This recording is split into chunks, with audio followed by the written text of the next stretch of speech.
Welcome to The Artist Matters. I'm Alex Rudy.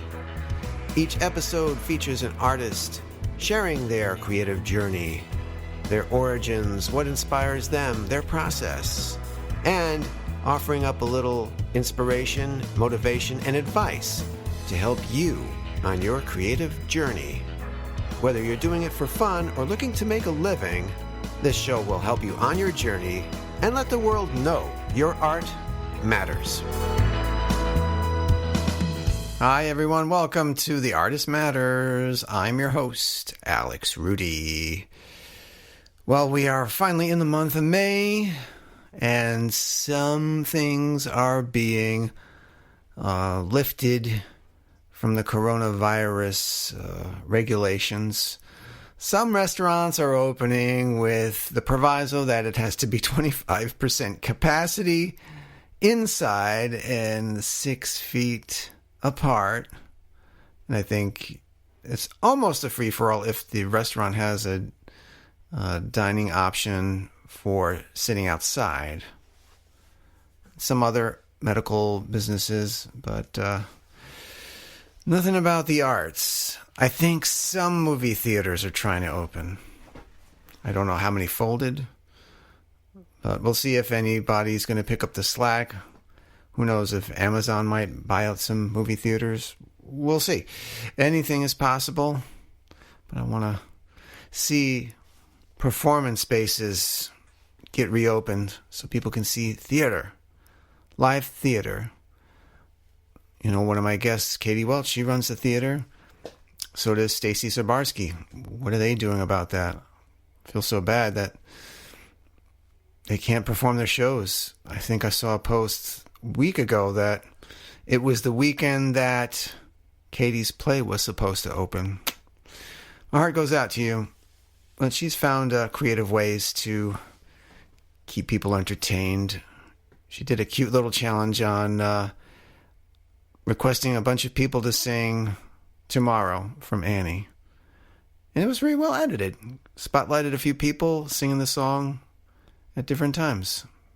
See, the creative juices still go. Good news, I'm happy to say that I finished writing my short script called Injunction. Yes, it is done. And like I said I was going to do, I put it to the side.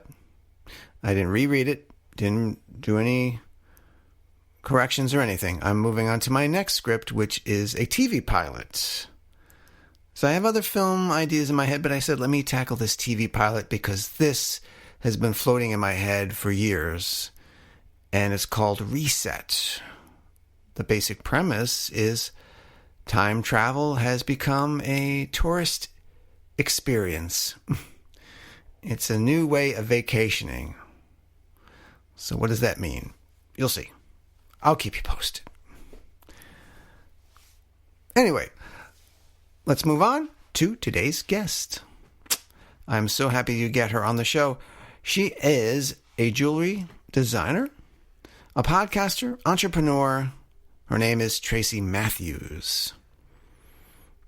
And Tracy always had a passion for design as a child, creating wedding gowns. And then she found this jewelry fabrication class in college and took to it and knew this is where she wanted to put her creative juices. And it just started off as a hobby, just designing little trinkets and stuff for bridal parties, friends and family. But in her 20s, she said, I'm going to pursue this full time, and started her first legitimate brand named after her, Tracy Matthews Designs, Inc. And she was doing good. She was selling a lot and making some strides, got some celebrities, attention, featured in some stores and plenty of social media outlets. But unfortunately, in 2009, she had to close the business and had to rethink her life, actually putting her passion for jewelry design to the side and trying other pursuits. However, as many of us artists know, that little artistic side of you always calls you back. And she answered the call with a new perspective, a new approach, and fast forward to today, she is crushing it.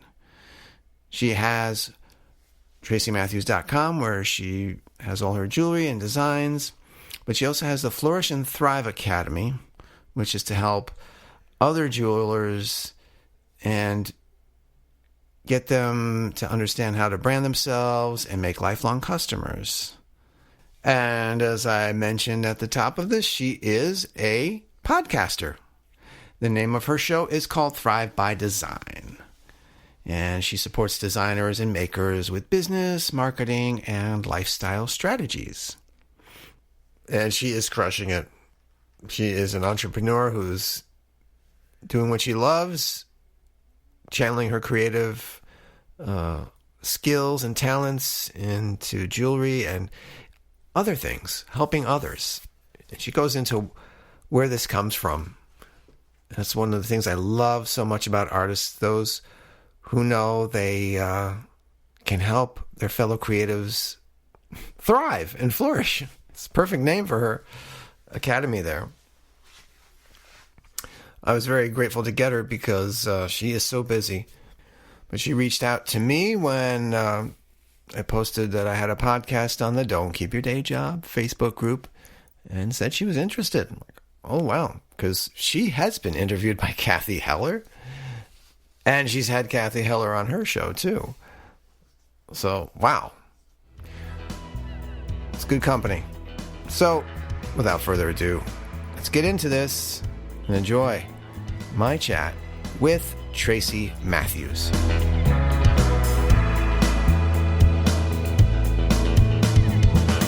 All right. We have Tracy Matthews. Hi, welcome to the show. Thanks for having me on the show, Alex. Thank you so much for agreeing to be a part of this. Glad you're here and eager to hear your creative journey. Let's begin at the beginning. Were you always a creative type?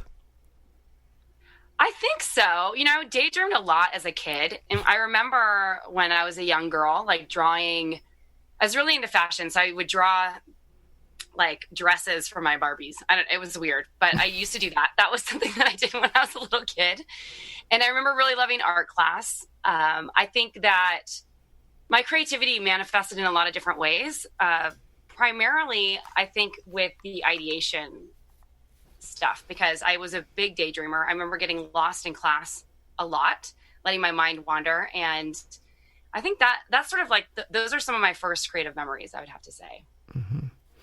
Yeah. Now, when did jewelry come into play? A little bit later. Well, let me back up a little bit, because I remember wanting to dive a little bit more into my creativity in high school.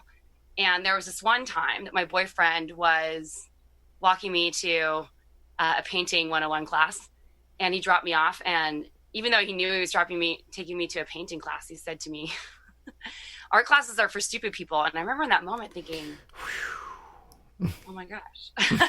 I'm not stupid. I'm not a stupid person. So he was really into science and math. He was really smart. So I ended up dropping all my art classes after that semester and taking science classes. And I ended up enrolling in a biology class. I think that was my first science class that I took. And I ended up getting the hardest teacher. I was really nervous because everyone's like, oh, you're screwed. You got Mr. Gear. And I remember working really hard, drawing all the specimens, the whole thing, and working diligently on my final project. And something interesting happened because I handed that project in, left for school, and the phone rang in the middle of summer break. And I happened to pick it up, and the voice sounded familiar on the other end. And I was like, who is this? They were asking for my parents. And I said, may I ask who's calling? He said, it's Mr. Gear. And I was like, holy moly. Did I fail this class? Like, why is he calling my parents? I thought I did pretty good. I ended up getting an A+. And I really think he said, congratulations. I want to tell your parents that you got an A+. And I was like, wow, art classes, really helped me in biology because I was spending most of my time drawing specimens. And I really think that's the reason why I got such a good grade in that class.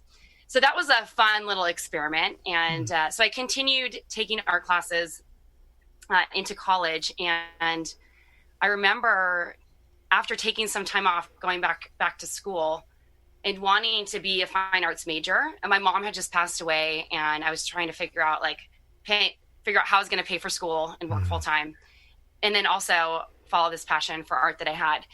And I was working with a counselor, and they're like, well, you probably aren't going to be able to finish in 2 years if you are a fine arts major, but you can take this humanities major and take art classes as an elective, but you can study art. So I opted for that. And my first class was a jewelry making class. And so that's how I kind of got into jewelry. It was sort of by default, just like testing it out. And who is the instructor? Was the instructor in that class the one who actually became your mentor later on? Yeah, Sue Dorman. She mentored me in the class. She told me, basically, she said to me something really interesting. You know, I'd put myself through college working in restaurants and working in boutiques and eventually working at Nordstrom. And so there was this emergence of independent jewelry designers, because this was back in the 90s, like the early 90s. And this was kind of the start of the independent jewelry scene, designer scene, I should say. So I remember working in this boutique called Tex in Marina Del Rey, and seeing these really amazing designers come in. I was kind of like, I want to design jewelry like that.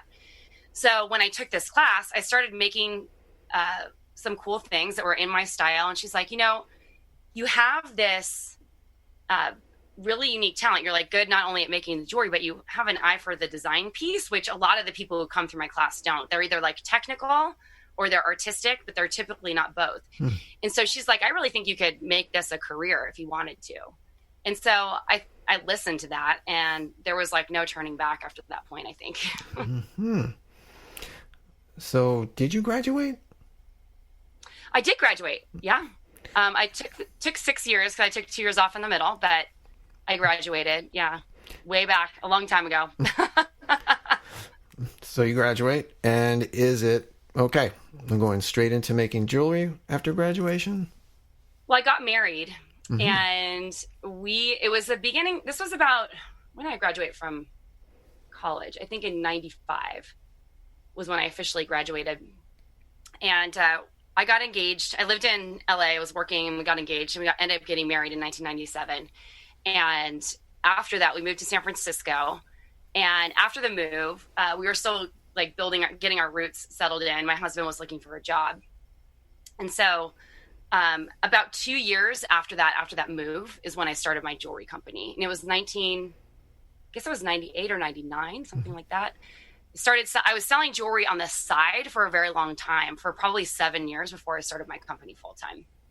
So I'd always had a side hustle, and then turned it into a full-time gig right around that time, and started selling to stores. And eventually, you know, over the course of 11 years, I was selling in about 350 stores around the world. Had a pretty successful jewelry brand, and a lot of celebrity clients, a lot of press, a lot of accolades and recognition, which was really fun. And then 2008 came and wiped the whole thing out. Yeah. Yeah. Was it Tracy Matthews Designs Inc. back then? Or did that come out?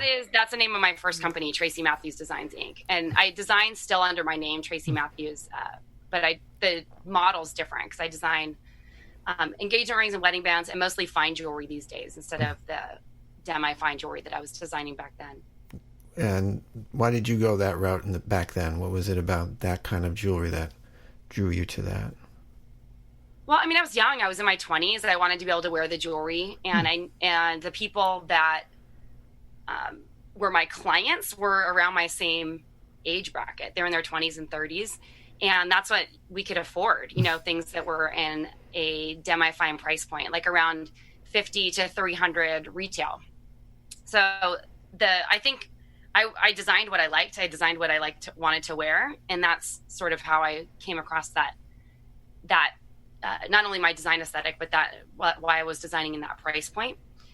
When I started over in 2009 and 10, things had shifted a little bit. You know, I was older. You know, I was close to 40 at that time, or maybe I just turned 40, and I wanted to design jewelry that was like